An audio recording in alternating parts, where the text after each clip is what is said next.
അല്ലാഹ് പറയാണ് ലാ തഖ്നതു മിർ റഹ്മത്തില്ലാഹ്, അല്ലാഹുവിന്റെ റഹ്മത്തിൽ നിങ്ങൾ ഒരിക്കലും നിരാശരാകരുത്.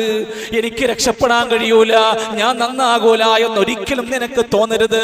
മഹാനായ ഇമാം നബവി റഹ്മത്തുള്ളാഹി അലൈഹി പറയാണ്, നീ ഒരു തെറ്റ് ചെയ്തു എന്ന് വിചാരിക്ക്, ലൗ തകററ ദംബ മിഅത മറത്തിൻ, നീ ഒരു തെറ്റ് 100 തവണ ചെയ്തു എങ്കിൽ, ഔ അൽഫ മറ, അല്ലെങ്കിൽ 1000 തവണ ചെയ്തവനാണെങ്കിൽ, ഔ അക്സർ, അല്ലെങ്കിൽ അതിനെ മേലേക്കുള്ള ഏതെങ്കിലും ഒരു സംഖ്യ നീ ചെയ്തവനാണെങ്കിൽ, വതാബ ഫീ കുല്ലി മറ, ഓരോ പ്രാവശ്യവും നീ തൗബ ചെയ്തവനാണെങ്കിൽ, ഖുബിലത് തൗബതുഹു, അവന്റെ തൗബ സ്വീകരിക്കപ്പെടുന്നതാണ്.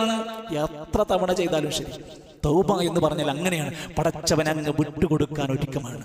പക്ഷേ നമ്മുടെ മനസ്സിന് തോന്നണം, നമുക്ക് തോന്നണം, ഞാൻ ഇനി ഒരിക്കലും ചെയ്യൂല, ഞാൻ ഇനി ഇത്തരം വാതിലുകളിലേക്കില്ല.